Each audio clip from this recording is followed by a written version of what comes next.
Salut, ici c'est King of Kings dans le bâtisseur.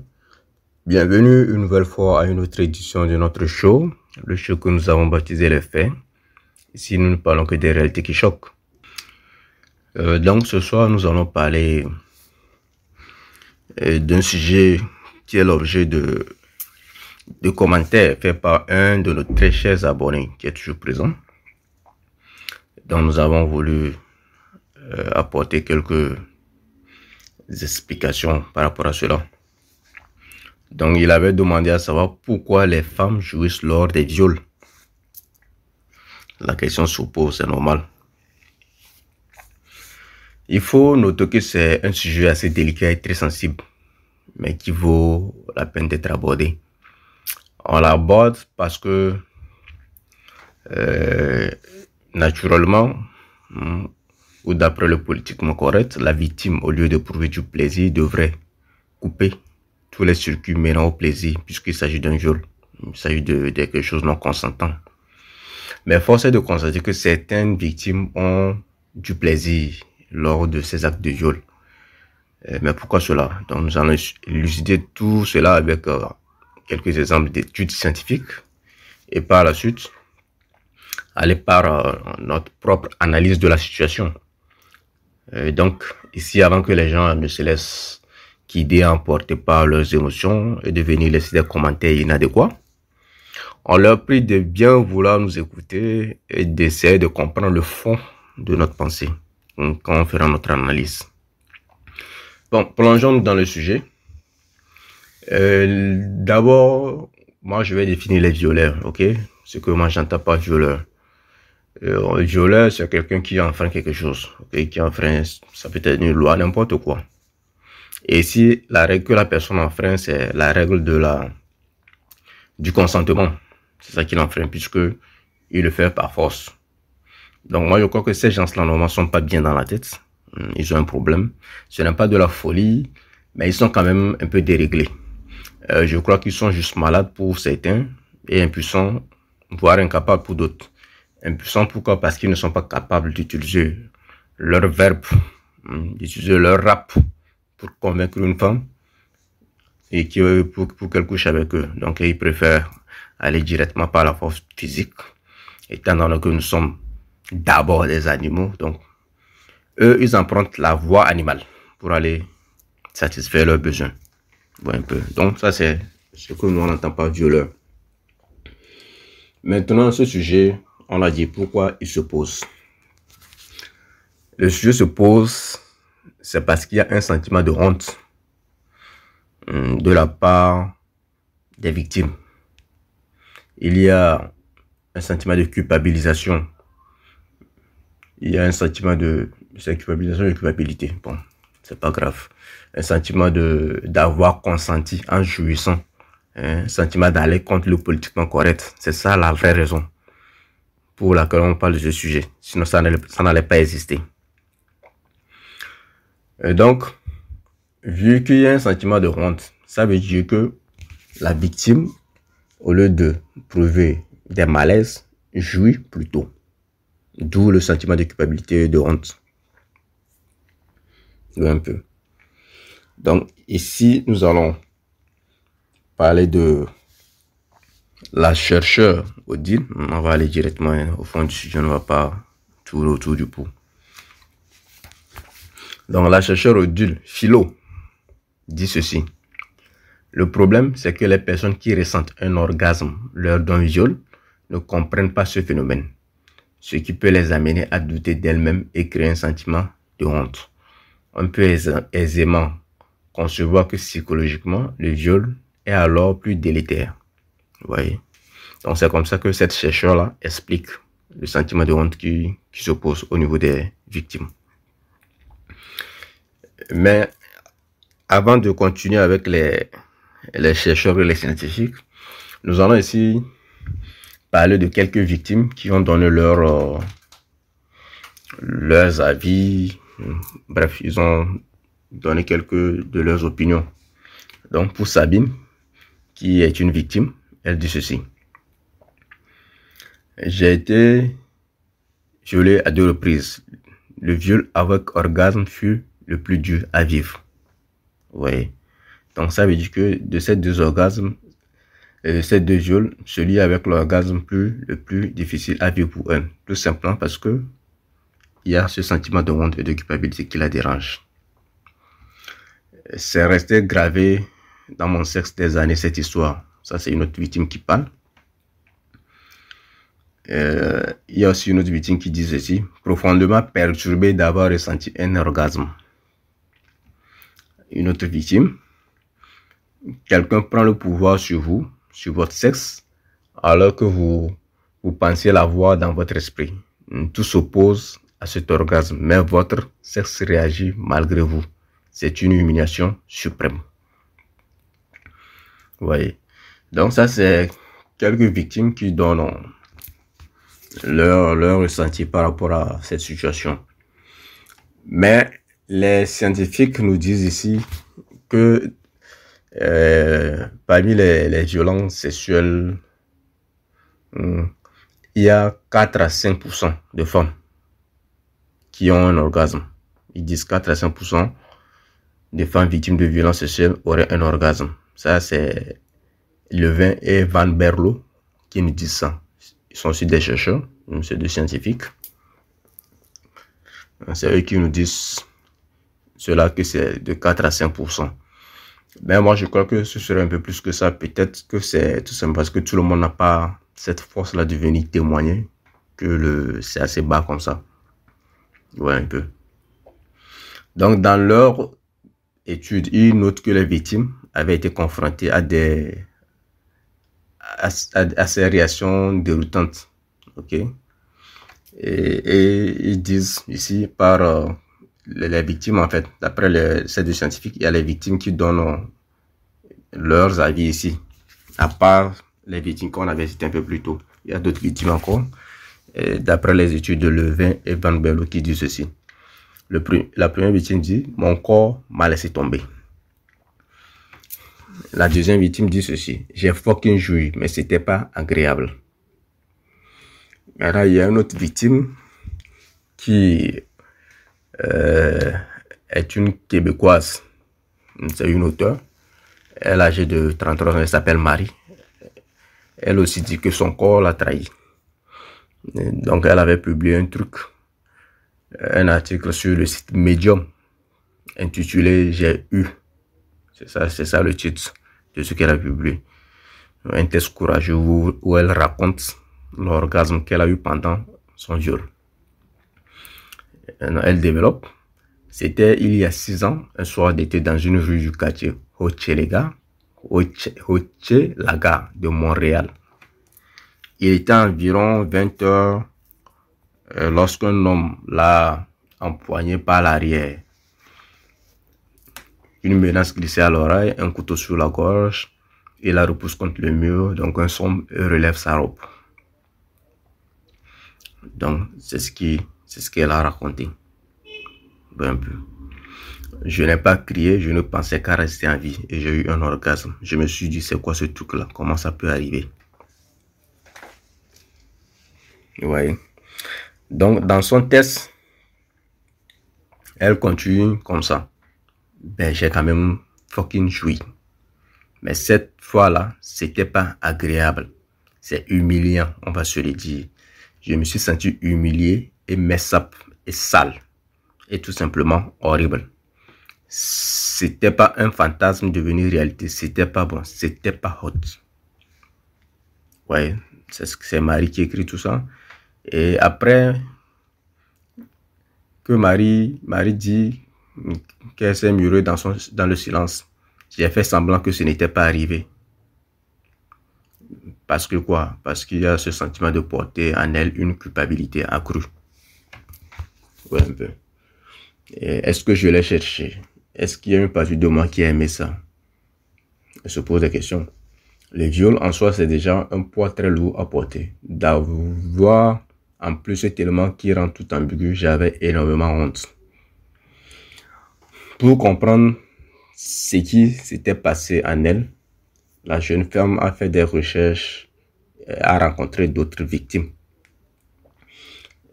Donc les victimes qu'elle a rencontrées ont aussi donné leur ressenti en ces termes.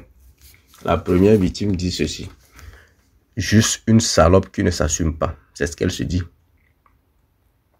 Vous voyez que Marie, maintenant, après avoir publié son article sur ce site-là, avait reçu des remerciements, parce que enfin il y avait quelqu'un qui avait le courage de parler, ouais, un peu. Mais aussi, elle avait reçu des messages de haine de la part d'autres femmes, comme si l'orgasme vécu signifiait qu'elle était peut-être finalement d'accord. Donc, entre guillemets, on me disait qu'au fond, je devais me sentir désiré, que je réalisais une forme de fantasme sexuel, se souvient-elle. Ça, c'est les commentaires de haine qu'elle a eu par rapport à ce qu'elle avait publié. Donc, il y a, sur ce point, on nous fait comprendre ici qu'au fond, les femmes disent non, mais pensent oui. Des propos baignés, tout comme nos sexualités, nos imaginaires fantasmagoriques peuvent l'être dans la culture du viol. Sur ce point, la blogueuse féministe Crêpe Georgette écrit ceci: toutes nos pratiques culturelles sont imprégnées, et ce depuis des siècles, par l'idée que les violences sexuelles sont érotiques, séduisantes, excitantes, et que le non-consentement féminin, en plus de n'avoir pas grande importance, est excitant. Vous voyez un peu comment ça réfléchit déjà. Donc, si ce n'est pas consentant, que c'est plus excitant. Ça, c'est la blogueuse Crêpe Georgette qui écrit ça. Donc, en 2016, on va continuer avec nos chercheurs. En 2016, une enquête consacrée aux stéréotypes sur le viol révélait d'ailleurs que 21% des Français étaient d'accord avec l'idée que les femmes pouvaient prendre du plaisir à être forcées lors d'une relation sexuelle. Ouais, un peu. Donc, entre guillemets, il n'y a pas eu de viol, je suis une salope qui ne s'assume pas et qu'il a suffi de savoir convaincre. Écrit Virginie Despentes dans son essai King Kong Theory. Ça, c'est Virginie Despentes qui écrit ça. Où elle revient longuement sur le viol dont elle a été victime à 17 ans et ses conséquences. Au sujet du fantasme du viol, elle analyse en ces termes: c'est un dispositif culturel prégnant et précis qui prédestine la sexualité des femmes à jouir de leur propre impuissance, c'est-à-dire de la supériorité de l'autre, autant qu'à jouer contre son gré, plutôt que comme des salopes qui aiment le sexe. Ouais, un peu. Et l'auteur, qui a pu être sensible à ce fantasme sexuel, de souligner son sentiment de culpabilité, entre guillemets, puisque je l'ai souvent fantasmé, je suis co-responsable de mon agression.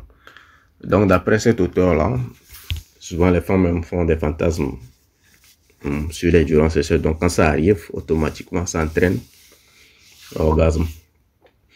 Mais voilà, le fantasme du viol reste un fantasme, une représentation imaginaire. Et celui ou celle qui se fantasme victime d'une agression met en scène des images. Il ne perd en aucun cas le contrôle de la situation. Au contraire, un rapport sexuel non consenti est un viol. Ouais, un peu. Donc, tout ce qu'elle a raconté là, c'est pour conclure qu'un rapport sexuel non consenti est un viol. Ce que nous acceptons tous.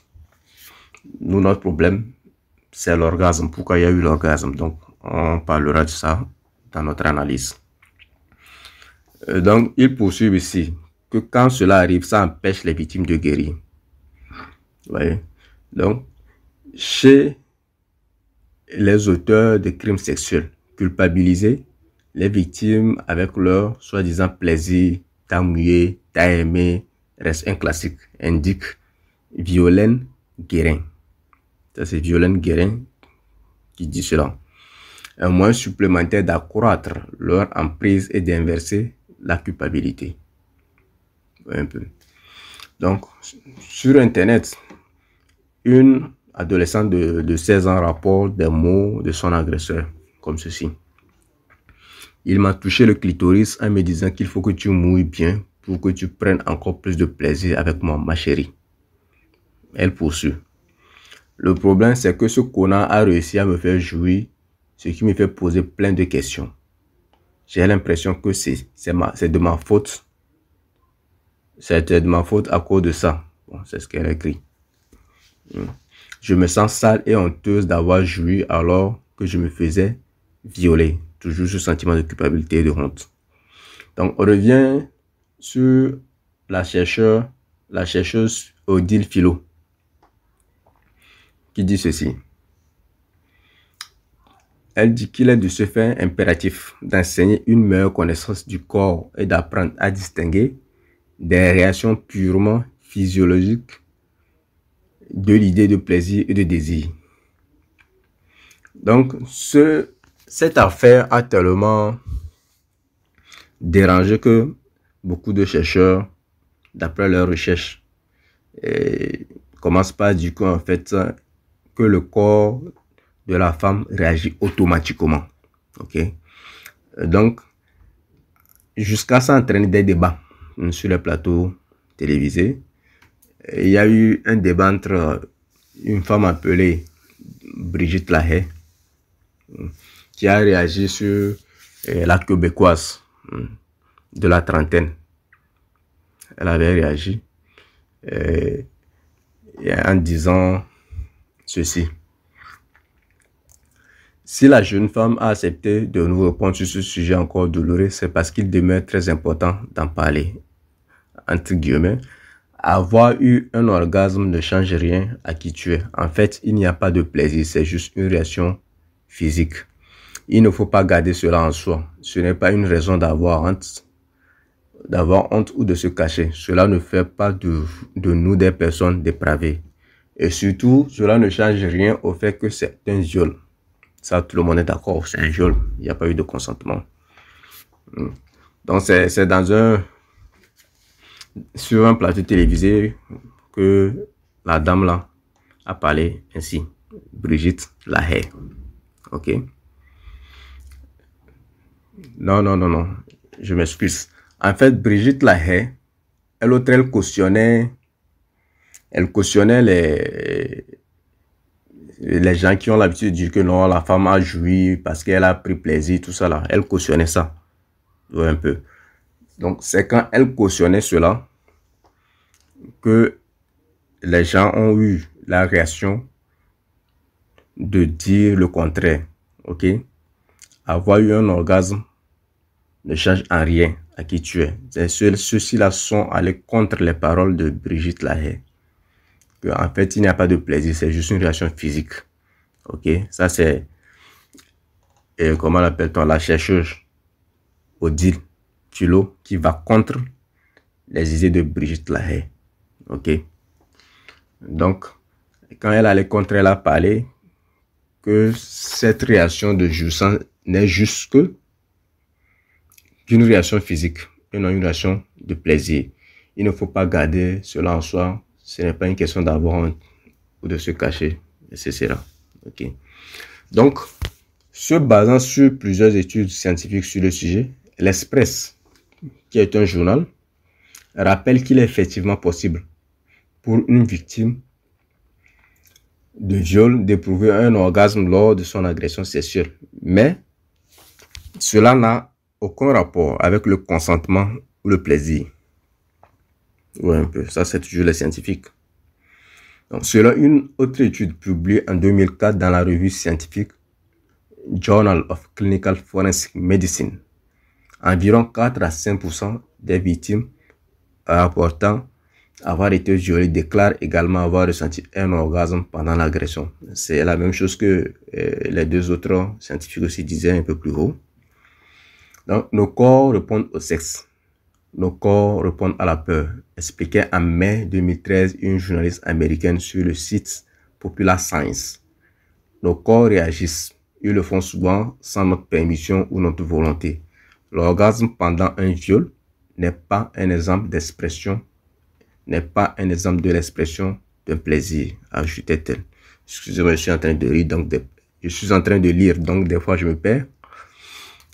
Et donc si on veut faire un petit résumé de tout ce qu'on vient de lire selon les scientifiques, selon la science, la victime du viol peut éprouver un orgasme, mais que cela n'a aucun rapport avec le plaisir ou le consentement. Un peu.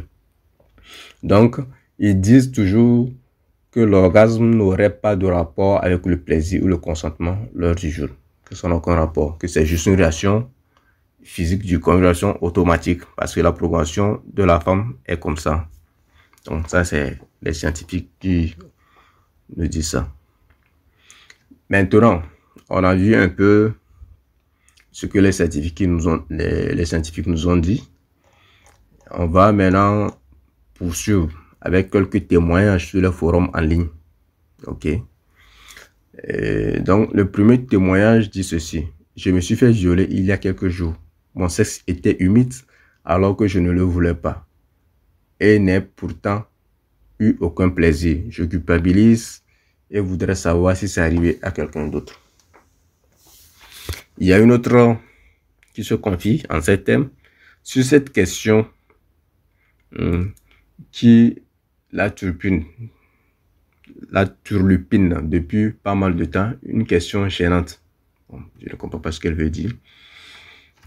Une autre, mon corps, lors des 2 viols, a réagi.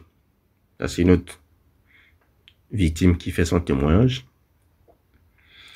Il y a encore un autre témoignage. Je veux dire par là qu'il y a eu un signe d'excitation de la part de mon corps alors que je ne voulais pas ces actes, ces moments. Notre victime dit ceci. Est-ce normal? Est-ce que ça veut dire qu'au fond de moi, je voulais ça? Je suis perdu. Une autre victime dit ceci. J'ai eu un genre d'orgasme. Un peu. Donc, tous ces témoignages-là, vous allez les trouver sur... le titre, c'est « Jouir, entre guillemets, lors d'un viol, un traumatisme de plus pour les victimes ». Vous allez trouver ça sur nouvelleops.com. Ok. Donc, parfois, la victime peut aller jusqu'à éprouver des sensations physiques de plus en plus intenses conduisant à l'apogée, un orgasme, poursuivait la journaliste Jenny Morber. Ok. Et donc, pour eux, c'est juste des sensations physiques. Il n'y a pas eu de consentement, il n'y a pas eu de oui. Ouais, un peu. Donc, un exemple ici dit ceci. C'est ce qui est arrivé à Sabine. On avait parlé de Sabine un peu plus haut. C'est ce qui est arrivé à Sabine. Une première fois lorsqu'elle avait 30 ans. Comme plus de 80% des victimes, la jeune femme connaissait son agresseur. Comme plus de 80% des victimes, la jeune femme connaissait son agresseur. Dans un coin de l'entreprise où ils travaillaient ensemble, son meilleur ami a introduit 2 doigts dans son VAGIN. Et elle a dit, j'ai dit non à plusieurs reprises, mais il n'a pas arrêté. Mon corps a réagi d'une façon à laquelle je ne m'attendais pas. Comme une ampoule se sera allumée. Après qu'on a appuyé sur un interrupteur, décrit au téléphone cette femme de 38 ans. C'est un peu bizarre leur affaire là. Ma tête hurlait non, mais mon sexe était trempé. J'ai eu un genre d'orgasme très fort. Une sorte de plaisir sale et coupable que je ne voulais pas. Mais ce n'était pas un moment de plaisir, c'était physiologique. Donc tout ça là, c'est pour nous dire que l'orgasme est seulement physique, automatique, que ce n'est pas par consentement. Donc, ce qu'on veut nous dire ici, c'est que, puisque d'après les trucs que j'ai eu à lire, qu'il y a même des hommes qui sont violés, ou un peu. Donc ça veut dire que ceux qui sont violés, qui éprouvent de l'orgasme, le font juste automatiquement, de façon très physique. Ça, c'est ce qu'on nous raconte et que quelques scientifiques nous racontent aussi. Maintenant, quelles sont les manifestations physiologiques que les victimes disent avoir ressenties? Comment s'explique-t-elle? Et quel mot faut-il poser sur ce qui leur apparaît comme une troublante trahison de leur corps? La lubrification, mécanisme de protection. Ça, c'est les scientifiques qui essaient d'expliquer cela. Pourquoi? Puisque les victimes éprouvent les culpabilités. Mais pourquoi leur sexe réagit alors que leur tête est en train de dire non? Donc, ils expliquent cela par la lubrification, mécanisme de protection. Donc, pour eux, si le sexe de la femme lubrifie, ça veut dire que c'est juste un mécanisme de protection naturelle. Donc, la gynécologue et endocrinologue Violaine Guérin, qu'on avait cité un peu plus haut, présidente de l'association Stop aux violences sexuelles, explique: le corps réagit à des stimulations mécaniques. Un certain nombre de nos réflexes ne passent pas par le contrôle du cerveau. Ce sont des systèmes d'alerte très instinctuels. Donc, dans un article très complet sur la question publié dans le magazine scientifique Popular Science, qu'on avait cité aussi un peu plus haut, John Melber aussi écrit ceci: des expériences récentes suggèrent que la lubrification vaginale chez les femmes peut être une réponse adaptative, conçue pour réduire les blessures dues à la pénétration. Le corps ne ressent pas de plaisir, il essaie de se protéger. Vous voyez un peu? Et donc, le corps de la femme essaie de se protéger. C'est pour ça qu'il y a eu orgasme, d'après ce que ces scientifiques-là nous expliquent. Donc, la chercheuse Odile Philo, qu'on a cité aussi un peu plus haut, insiste en disant ceci: un homme peut avoir une érection lors d'un viol, de la même manière qu'une femme peut mouiller lors d'un viol, sans que cette érection ou cette lubrification signifie le moins du monde qu'il ou elle est désirante. On voit un peu.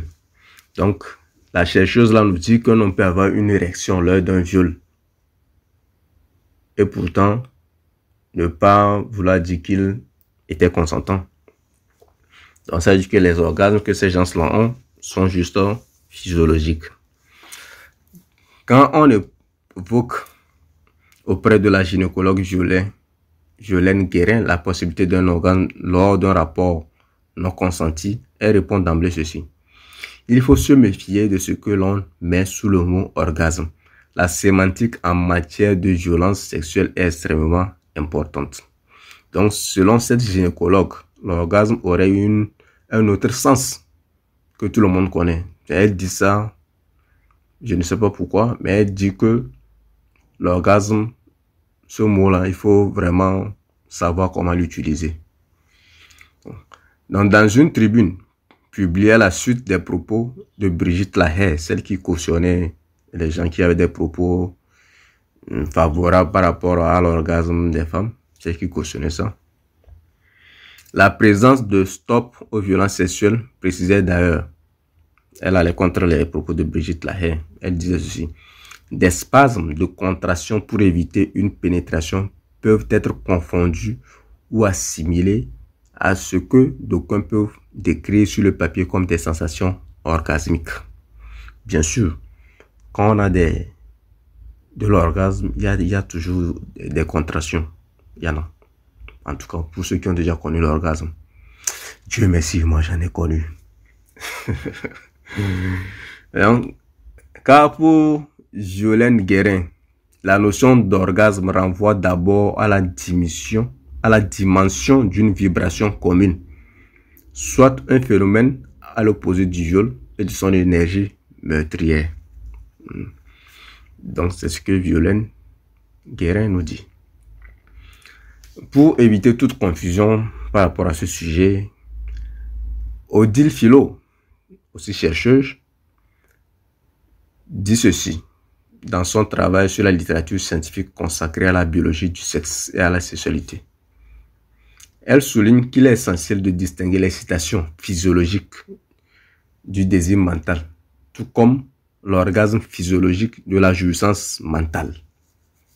Il faut distinguer ces deux choses-là et de définir que, deux points, l'orgasme est un phénomène physiologique qui s'accompagne habituellement, mais non nécessairement d'un plaisir intense suivi d'une sensation de bien-être.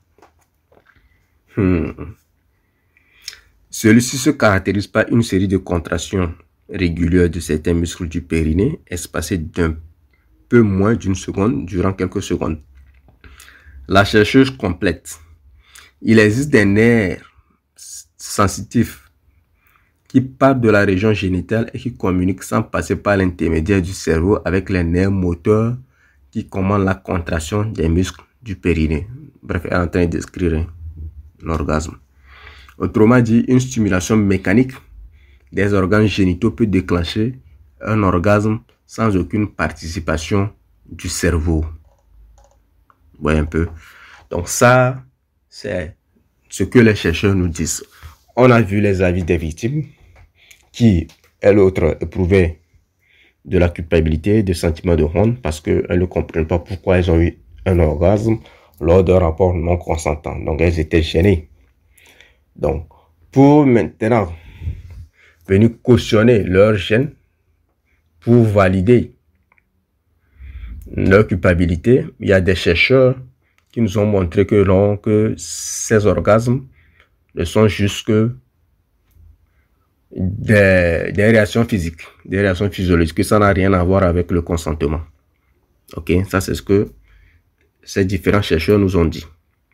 Pourquoi on a voulu procéder comme ça? On a voulu procéder ainsi pour que chacun puisse comprendre le fond du problème en fait. Le fond du problème d'abord, c'est qu'il y a des victimes qui culpabilisent par rapport à ce qui leur est arrivé. Et maintenant, il y a des chercheurs qui essaient de justifier cette culpabilisation en disant que ces orgasmes ne sont juste que des réactions physiologiques, que ça n'a aucun rapport avec le consentement de la victime ni de son état mental. Ok? Il suffit juste d'une stimulation pour que cela arrive. Bon. Maintenant, nous allons aller avec notre propre analyse de la situation. Ok? Ce que je veux noter ici, c'est que bon, je savais que je ne peux pas estimer en termes de statistiques, mais je sais que sur 10, 8 femmes préfèrent les rapports sexuels violents. Ça, je le sais. Mais si je ne peux pas montrer avec une statistique scientifique, d'après mon expérience, je sais ça, que 8 sur 10 femmes préfèrent des rapports sexuels violents quand vous êtes dans la chambre. Je ne sais pas pourquoi, mais elles aiment ça. Et je suis sûr que si vous prenez votre micro et que vous souhaitez poser la question aux femmes, est-ce que vous aimez les rapports sexuels brutaux et violents par rapport aux rapports sexuels romantiques, doux? Elles vont vous dire ce qu'elles veulent. Un peu. Mais je ne savais pas que les gens jouissent avec de l'orgasme lors des viols. Donc c'est pourquoi, quand le frère m'a proposé ce sujet, j'ai trouvé ça très pertinent et j'ai fait quelques recherches. Et c'est ce que je tire de cette recherche d'après mon analyse, c'est ce que je veux partager ici. Donc on a vu que les scientifiques ont essayé de nous dire que ces réactions n'ont aucun rapport avec le consentement. Oui. Mais ce qu'il faut d'abord savoir, c'est que la sexualité de la femme est directement connectée à son cerveau. C'est directement connecté à son cerveau. Pareil pour l'homme aussi. Vous voyez un peu.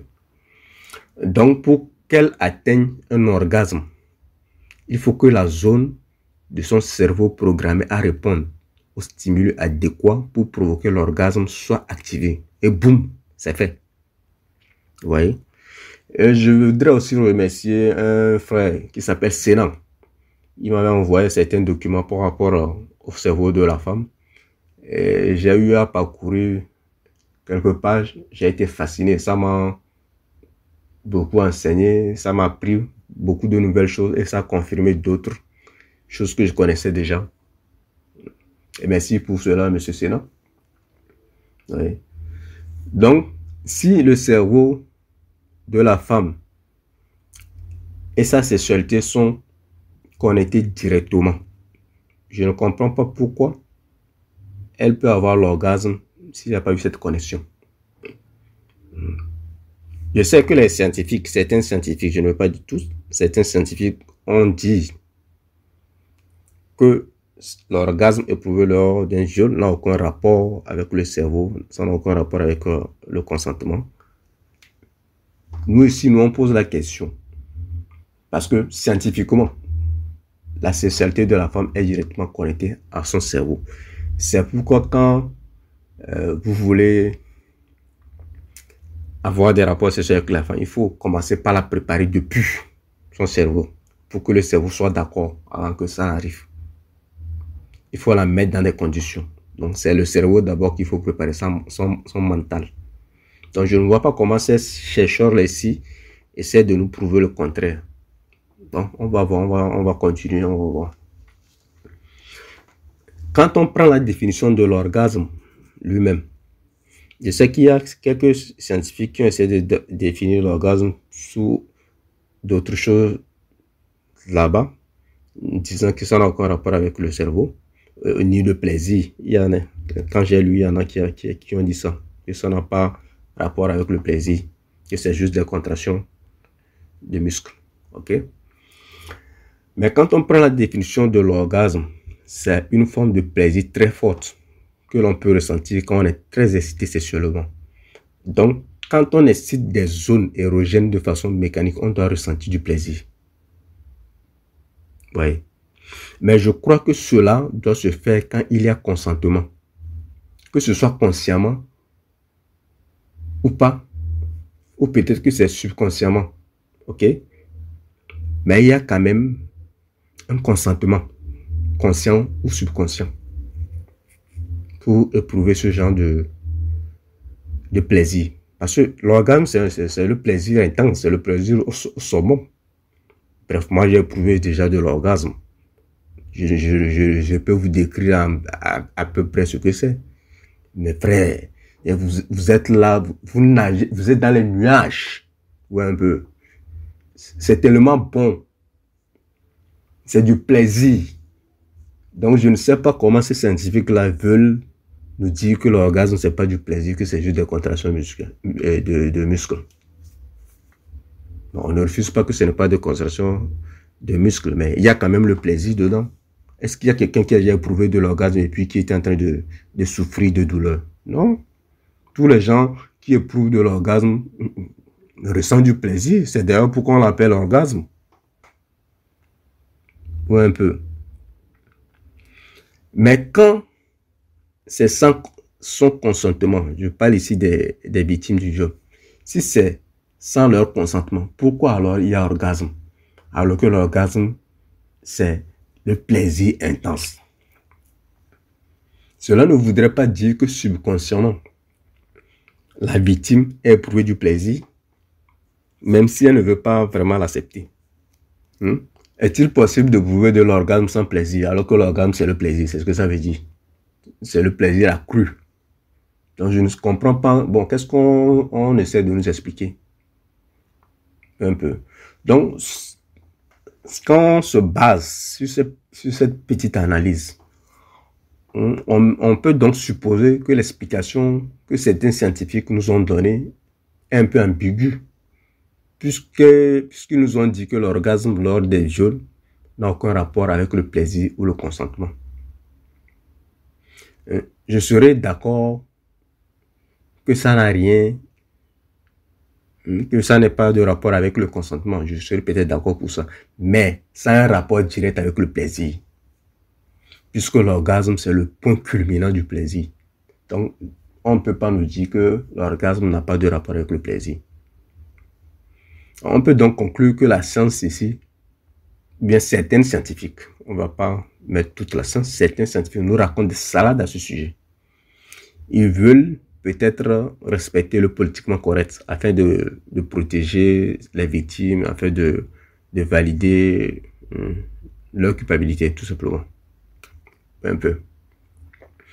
Et pour appuyer notre hypothèse, nous citons ici les passages du docteur Louane Brizendine. C'est une femme. Nous citons ici ces passages. qu'on a tiré de son ouvrage Les secrets du cerveau féminin. Cette docteure dit ceci, je cite, sexuellement, chez la femme, l'excitation monte au moment où son cerveau, à l'inverse, se met en veille. Vous voyez que déjà le plaisir sexuel chez la femme s'est déjà connecté avec son cerveau.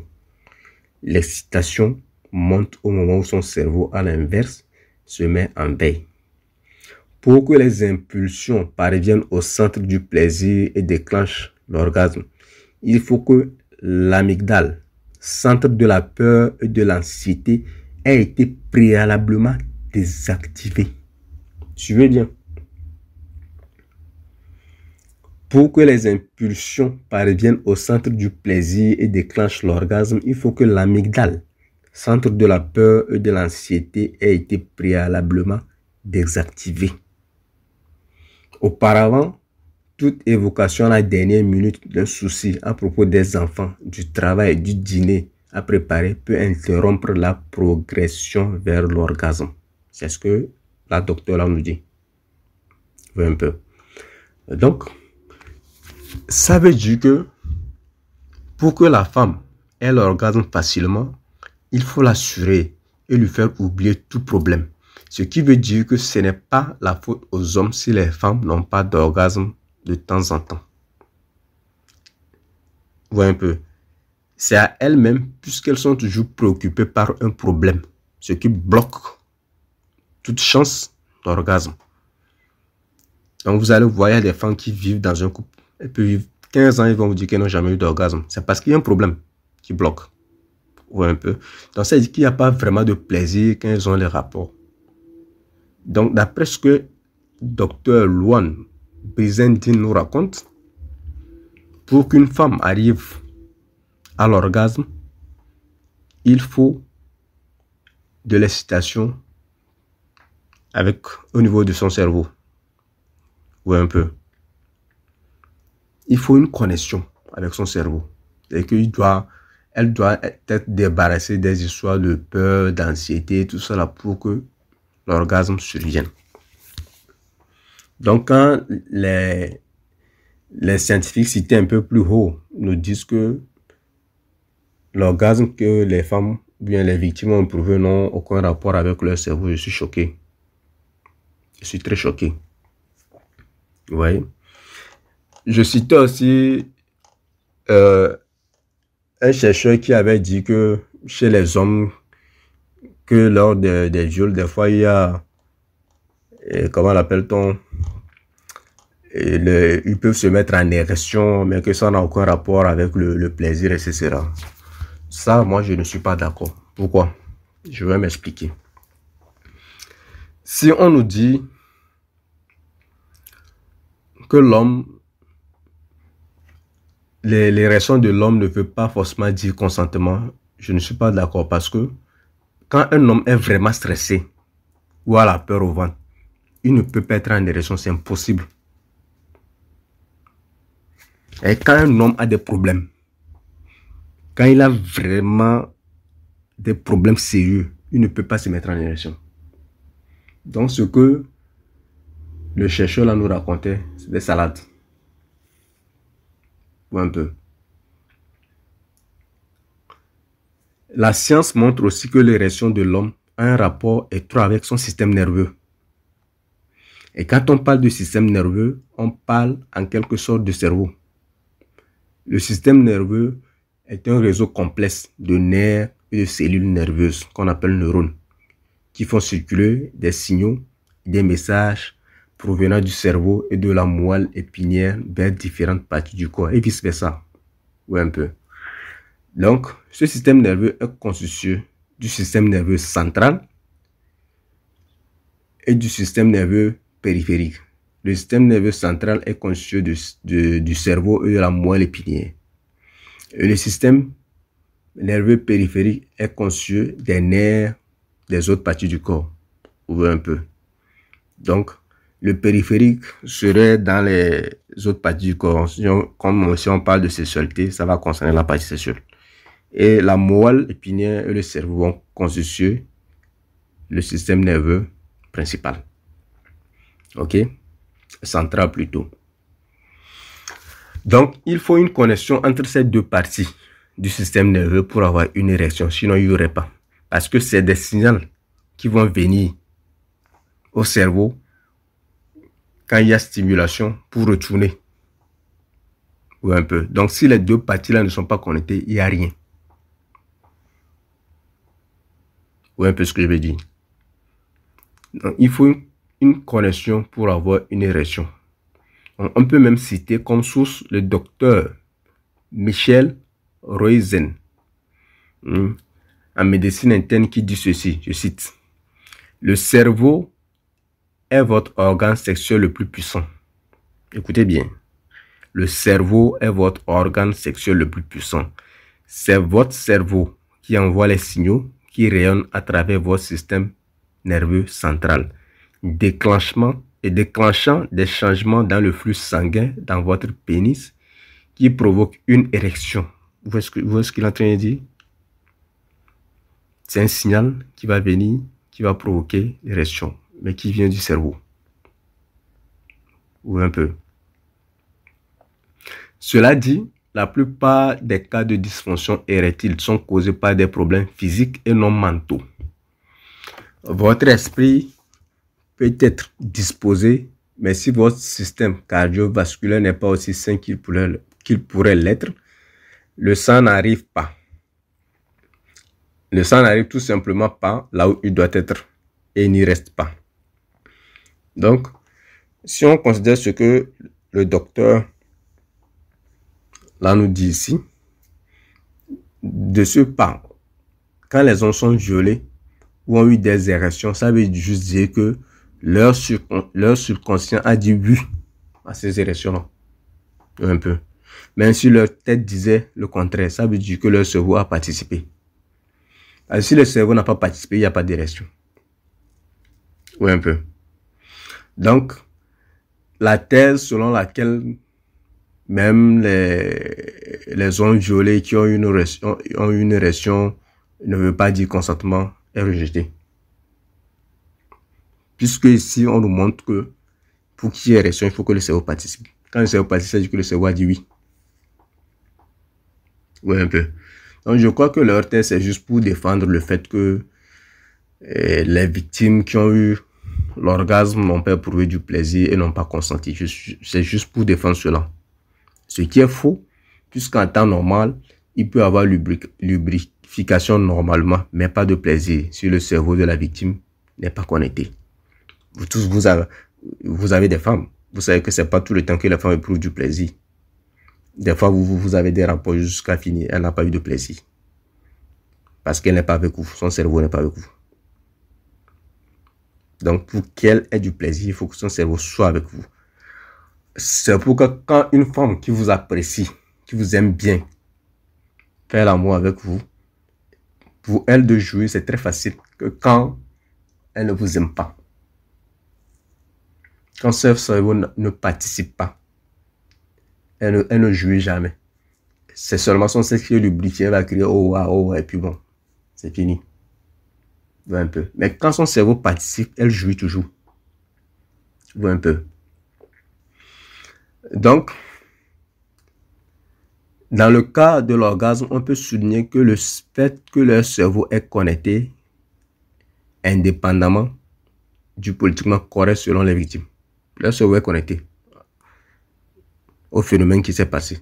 Donc, il y a eu consentement et plaisir dans le subconscient, même si la personne ne veut pas admettre cela.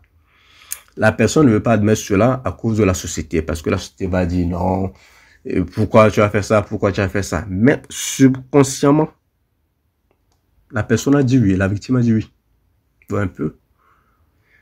Donc, si on revient à notre analyse après avoir cité quelques docteurs qui prouvent le contraire de ce que ces autres scientifiques nous disaient,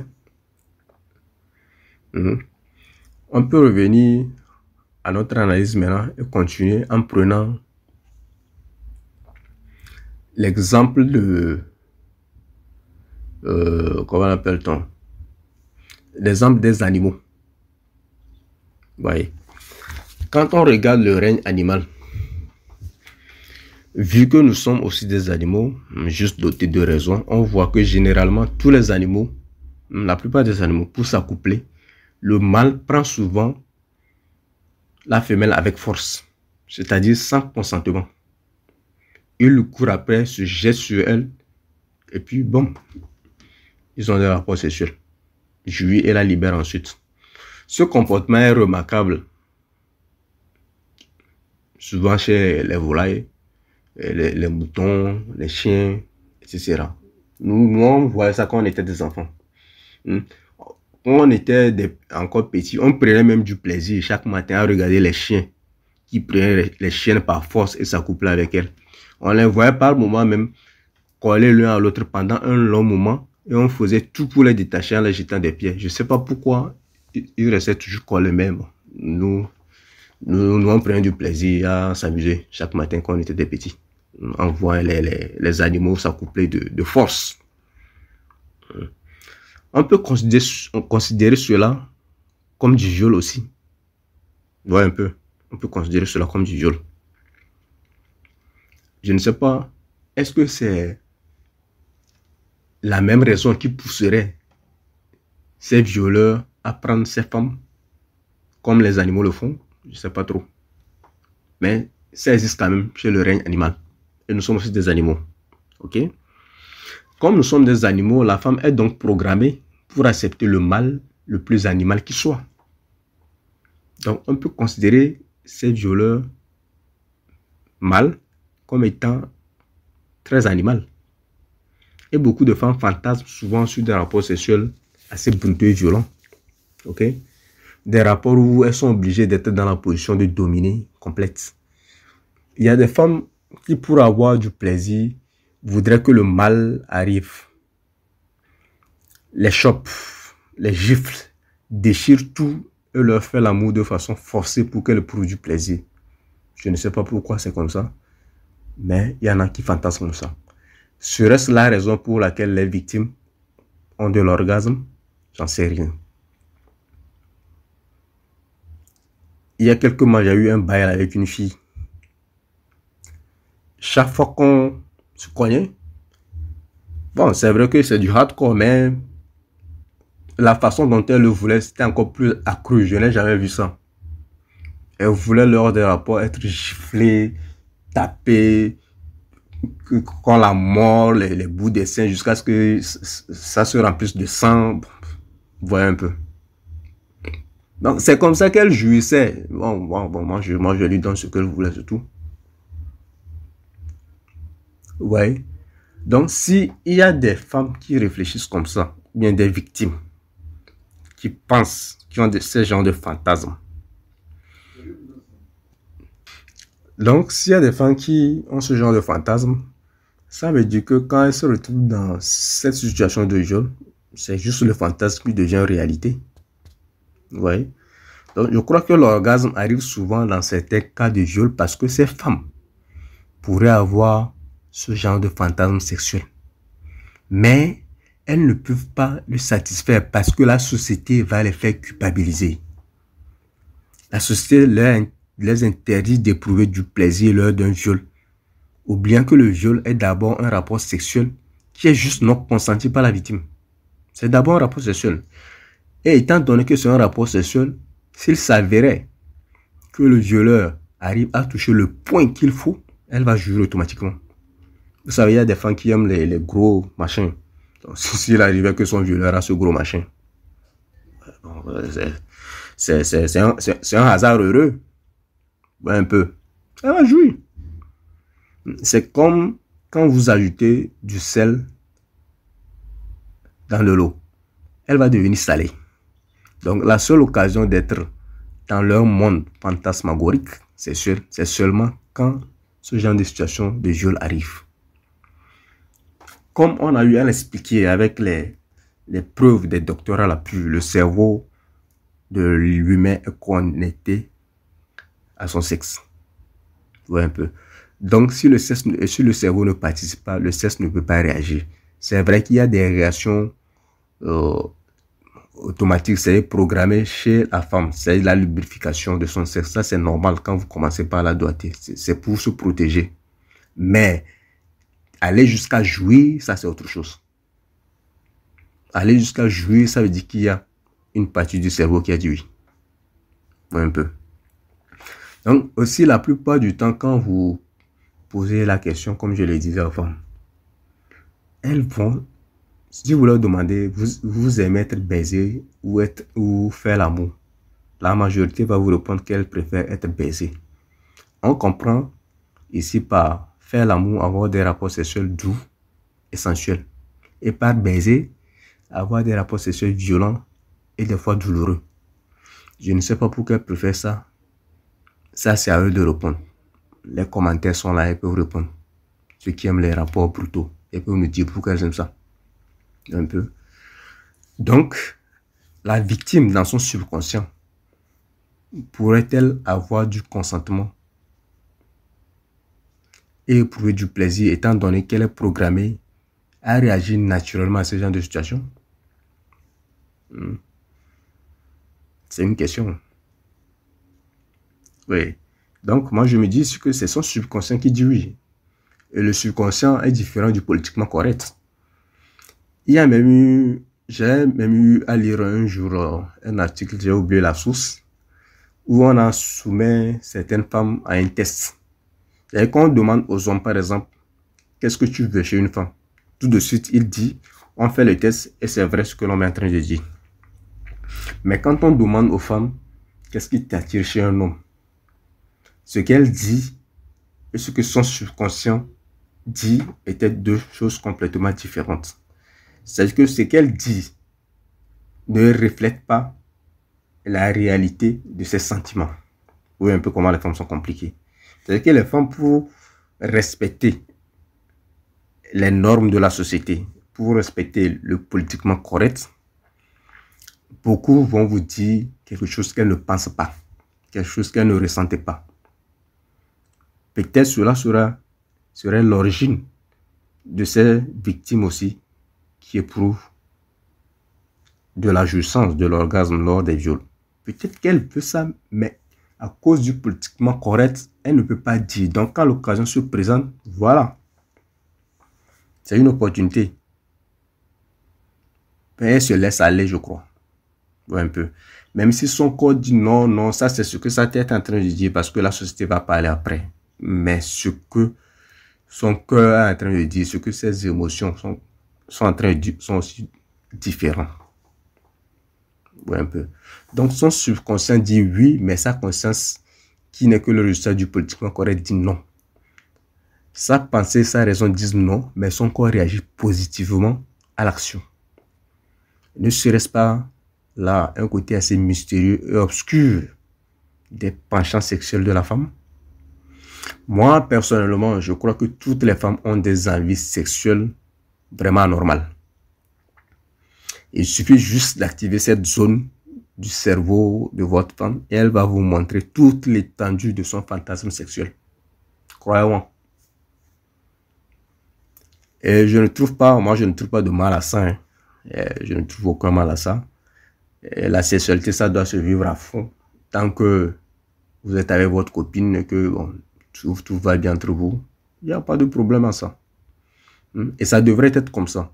Mais c'est la société qui empêche la femme de vraiment s'exprimer, de s'étaler sexuellement.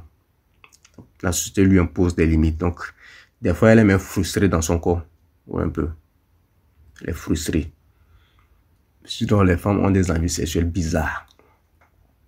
Donc, en conclusion, je crois que j'ai trop parlé sur ce sujet. En conclusion, une femme qui a de l'orgasme, je ne veux pas dire une femme puisqu'on a dit qu'il y a aussi des hommes, une victime qui a de l'orgasme lors des viols ne devrait pas culpabiliser, ne devrait pas avoir un sentiment de honte. Elle devrait plutôt juste se dire que son corps a réagi à une progression naturelle. Son corps a réagi à quelque chose qu'elle-même, elle veut, c'est tout. Peut-être qu'elle est fan de gros machins, peut-être des rapports sexuels brutaux, Donc, elle veut quelque chose, la chose s'est présentée, bon, et son corps a réagi à ça. Il n'y a pas de mal à vouloir justifier, d'abord de culpabiliser, ensuite de vouloir justifier par le politiquement correct que ça n'a pas de rapport avec le cerveau. Tout ça là, c'est des histoires. C'est arrivé, c'est arrivé. Ça veut dire que c'est bon. Votre corps a réagi à un processus naturel. La sexualité de l'homme est vaste. Ça ne vaut pas la peine de vouloir mettre ça dans un truc, non. Toutefois, je ne cautionne pas le viol. Non, je ne suis pas fan de ça. Si un homme préfère une femme, bien aime une femme, il n'a qu'à l'approcher et mettre son rap en pratique. Peut-être que ça va lui donner quelque chose au lieu de vouloir la prendre par force. S'il la prend par force, bon, ça, nous sommes en société et notre société a des règles. Les gens vont toujours juger. Ok? Donc, sur ce, moi, je vais m'arrêter ici. Les victimes, cessent de culpabiliser. Et quand ça arrive, ça arrive. Vous avez juste réagi à un truc normal. Ne culpabilisez pas. Restez zen et continuez la vie. Je sais que c'est difficile à cause de la société, mais restez zen. Continuez votre vie et restez fort. Ok? Donc, sur ce, je vais vous dire ciao ou partagez la vidéo, faites ce que vous voulez de la vidéo. Que Dieu vous protège.